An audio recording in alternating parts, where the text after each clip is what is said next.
Kayo mag-ano sa akin. You go to the PDEA, to the human rights people. Pati sa mga pare. Makinig kayo dyan sa mga pare na yan. Walang alam mo rin yan, kagaya. Magtindig lang sa dito sa lectern. Magsaliti, kala mo sino. Tapos, yung pala, pareho kami. Ang bisyo, babae. Ay, yawa. Ay, high school pa kami sa Ateneo. Nako. We were all victims of pedophilia. Lahat kami, yung Secretary Dominguez na yan, kababata ko rin yan. It's really bright boy. Valedictorian namin yan, kindergarten hanggang high school. Yan ang paboritong tinatawag ng pare doon sa labi nila. Tiso yan eh. Ito, patay ito. Bugbog ito sa... di ba sa Ateneo tayo, confession and mass every Friday. Mandatory talaga yan. What are your sins, my son? Sus Mariusep. Ito po, religion. Hindi naman ako na, I believe in God. But it is not the God. Yang mga pare. I disagree with them. Ang God ko hindi pumapayag na ang mga inosente mamatay. Ang God ko hindi pumapayag ng yung mga pahirapan pa ng lalo. Ang God ko ayaw ng mga pare na pedophiles. Ang God ko nag-uutos sa akin na patayin mo yung mga... Ano bang word na maganda gamitin para pagpo...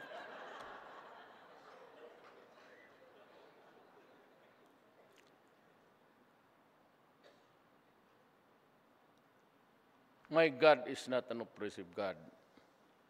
Alam mo, tignan, Pilipino man ka. I suppose that we are all equipped with... When I order to destroy, because it is a organized crime. When you cut the head, cut the hands, cut the feet, and cut the balls, kung maaari lang. Because the act of one is the act of one. You cannot cook shabu and let it remain in the warehouse forever. You have to have some lieutenants to do the distribution and the peddlers. But if it is an organized crime, the act of one is the act of all. Parang octopus yan eh. The tentacles have nerves to the brain. Na ngayon, when I said, go out, hunt for them, arrest them if it is possible, but if you think you are confronted with a violent resistance, and you think that your life is in danger, my God, shoot. Huwag kang magpauna. Because the law says, a policeman about to make an arrest, the duty of this criminal is to surrender peacefully to the law. Because now the policeman is required to take you under the custody of the law so that mahila mo siya doon, dalhin mo sa judge or to the police station. But if he resists, the mandate is you cannot run away because that is cowardice. And that is dereliction of duty. You must overcome the resistance. And if he's using a knife, a hammer, or a pistol, pag tinamaan yung ulo mo ng batil, patay ka talaga. Then you have to overcome the resistance. Whether you kill him or not, it's a matter of what is the truth. Matagal ko na sinasabi na yung lumalaban talaga. Noon pa sinasabi ko na sa inyo. Every time I make speeches in the public, organized crime is an organized crime. No, sabihin nila, Duterte, bakit mo pinatay yung mahirap? You know, my oath of office says, I, Rodrigo Duterte, among others, to preserve and defend the Constitution and to enforce the law against all, whether you are rich or poor. Hindi naman sinabi doon sa oath of office ko, you must arrest or enforce the law only against the rich. Never mind the poor, they are excused. If you are the poor there and you begin to mess up with then you will die. And how many, during my time, umabot tayo, you're all Filipinos, nanonood kayo ng TV, you saw the hundreds and thousands surrendering. At the end of the year, we counted 1,300,000. Panahon ni General Santiago, is just the chairman, hindi na siya he counted 4 million. I'd like to tell you that that's about 40% of the total barangays of the Philippines may tama. And about 9 to 11 policemen are into drugs. What am I supposed to do except to declare war? Itong mga human rights,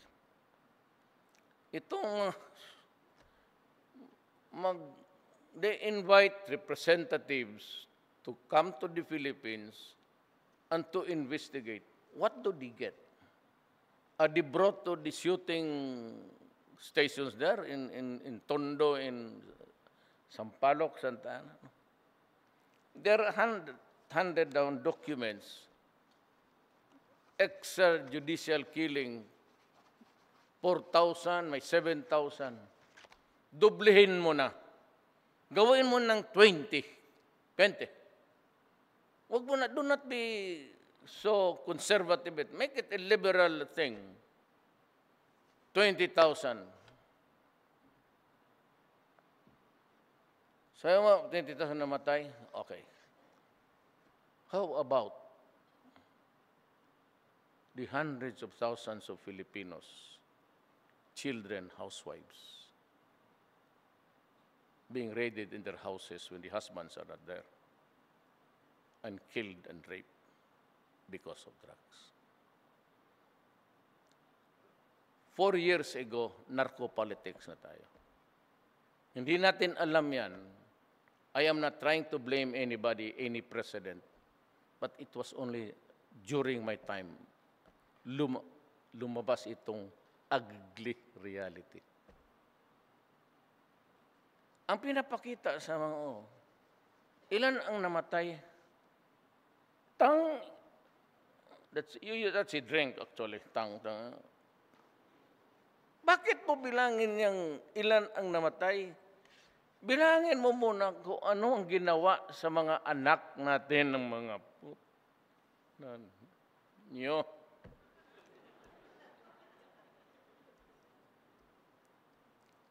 Ilang tao noon hindi makaalam. Pag-uwi nila sa gabi, tanungin naman niya mga sales girl niya, empleyado ninyo. Takot. I would not take it sitting down actually. Sabi ko, hindi ako yung mayor na pitsog. Masama talaga. Why do I really blurt out epithets, curses, and all the bad things? Kasi galit ako. Sinasadya ko yung talagang binabastos ko ang mga nabit mga ignoramos kayo. Why on earth nakakita ka dito na ang binibilang yung namatay? How about yung pinatay nila? How about yung sinira nila na buhay? Mahirap sila. Is that an excuse? That you are there and you are poor and you destroy the lives of other Filipinos? OFW. They go out. Alam ninyo yan. Women, no. pagpamilya ninyo, when you are gone, this family becomes dysfunctional. Either by physical death or lumabas ka. You go out of the country, makes your children lonely, unhappy, and it becomes dysfunctional. Then mawala ang nanay. A family without a mother is dysfunctional.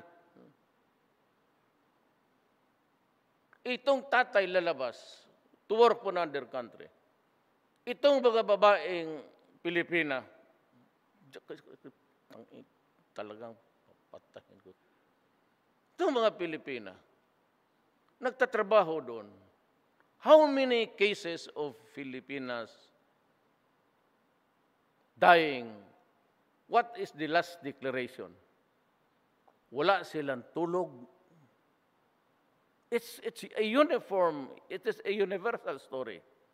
Umuwi siya, hindi siya makatiis abuse because he's being used by his employer, he's being used by the son, he's being also given to the brother-in-law of the, pati mga pinsan pupuntahan doon, gagamitin siya.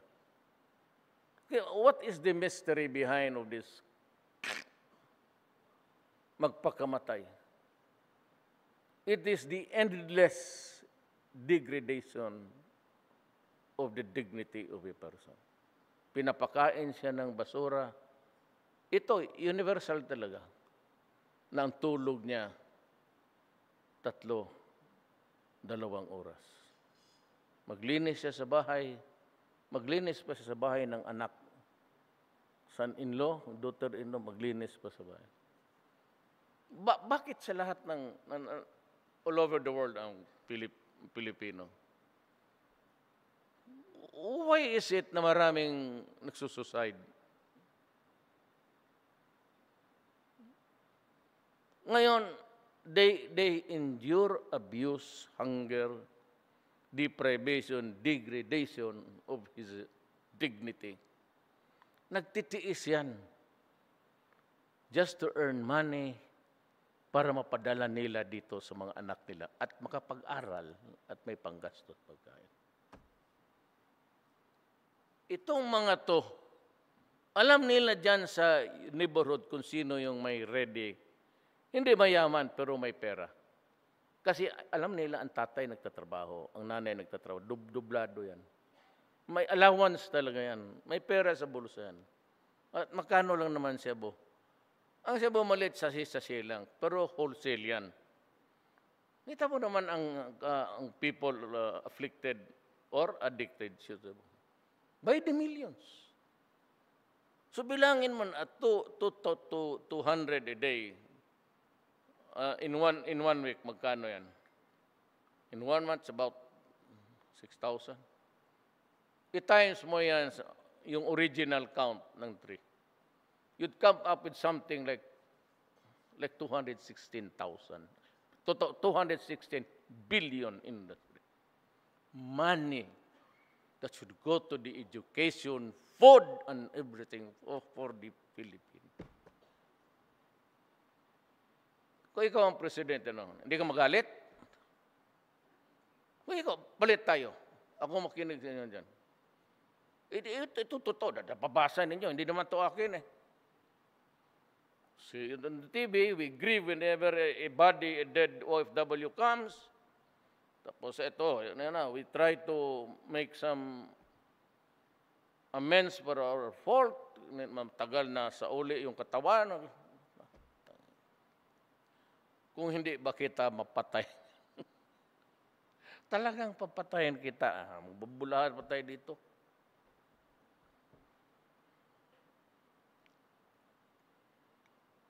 Tama yung sinasabi na mapatay ako ng tao.